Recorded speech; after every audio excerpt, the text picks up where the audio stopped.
It's a very beautiful enemy territory, but it is enemy territory nonetheless. What's the reception been like for you this week? It's kind of teasing to be here. Everybody's having a drink, enjoying the beach, and we're here running in the morning and cutting weight. But I mean, I'm happy to be here. That's an awesome place to fight. Are you feeling like public enemy #1 because you're against the local girl or not? No, I didn't know what to expect. I mean, people look so chill. I didn't thought it were going to be too crazy. I'm not in Russia or in like, so no, it's nice. I mean, the people wishing me good luck, and you know, it's pretty chill. Give us an idea physically. I mean, you've had a great run at 125. Is it just as simple as those 10 pounds, or have there been adjustments that you've made over these last 2 fights that have led to your success? We keep improving, fight after fight. Like I always said, like every opponent is a new challenge, and going through the camp, you learn new stuff. It just goes with it. And even not between camps, just we keep training, so we keep improving. But just the weight cut really let me focus more on my skills than actually cutting weight and not pushing too hard. And not, like I said, also, like we lift people up. It's like lifting weight. You cannot gain too much weight, so it's always try to balance your training and not to put too much muscle on. So now we can really focus on the skills. Valerie, she's already invited you to her luau. I know! Yeah. We'll go. Yeah, an amazing thing. Also, Alima is saying clearly you're her biggest challenge to date.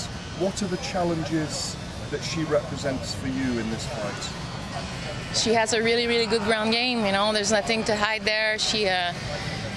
She's a great grappler, and also she's very calm, so she's very composed. Like it looks like she really trusts her coaches. She followed the game plan. So I know they're going to come with a smart game plan, and she's going to apply it. And I need to fight smart too. So that was great that I was there. The last fight, I could even see her warming up, walking. I can feel people like that. I know she's calm. She's in her zone. So I just need to stay focused on my game plan and do the same. Can you compare physically how you feel right now to fight week the last time you fought for a world title? I mean, can you guys tell? I don't know. Yes, just look at my mood. I mean, just look at my mood, and I'm still cutting weight. It's just really, I cannot believe I did that before. I really cannot believe. That's the best way to feel. I feel strong. I feel like I can really use all my skills, and it's just happier also, you know, it's better for all the people around me. So that's my weight class. Can you give even maybe a percentage when you were at 115, like how much more of a percentage of your training camp was just to lose the weight? Imagine going through like 8 weeks of camp, very little bit of food, and after every training, sometimes we train for 2 hours, 3 times a day, and add 30-40 minutes of cardio after every session that you already completely drain of. And you know, cardio makes you lose muscle. You burn your muscle, obviously you're gonna lose strain with time. If you do 2 hours of exercise, drilling, wrestling, and whatever, and you jump on the cardio machine and you add another 40 minutes, what you're gonna burn is mostly your muscle, especially when you have no fat left. So that's what it was. And at the end, even looking at my body, I didn't like the way I look. I didn't want to look like that. It's just you don't feel strong. It's really hard mentally. Also, I was fighting at 135. I always felt strong. You know, even when you grapple on the girls, when you're 25 pounds less, you feel it, and it hurts your confidence. You have to fight differently. You're just not as strong as you were. Does the first title defense take place in Canada, or are you kind of digging this beach vibe? That's all I want. I don't want to think too much about it. I don't like to skip step. I like to earn my whatever I'm thinking of. So I want to get this belt, but you know, after that, I'm gonna have a talk with Bellator.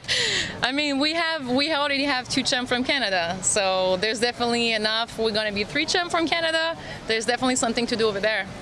Knowing how different the reception is going to be come fight night, are you embracing that? Are you going to use that as motivation come Saturday night? That, you know, I enjoy being the bad guy this week. I do enjoy. You know, people were asking me, and you think it's going to be an advantage for her to fight? I think it's a disadvantage. As much I want to fight in my hometown. I did fight in my hometown, but my first experience fighting hometown back in 2007 was terrible. I remember how I felt. I completely froze. I never want to feel like that ever again. But I think she's different, really. Alima, she's so calm. She can be totally different. She looks very spiritual. So it's maybe going to be an advantage for her. But I'm just thinking this week, all I have to focus on is me and my team and what we're doing. I'm sure she's way more busy than I am.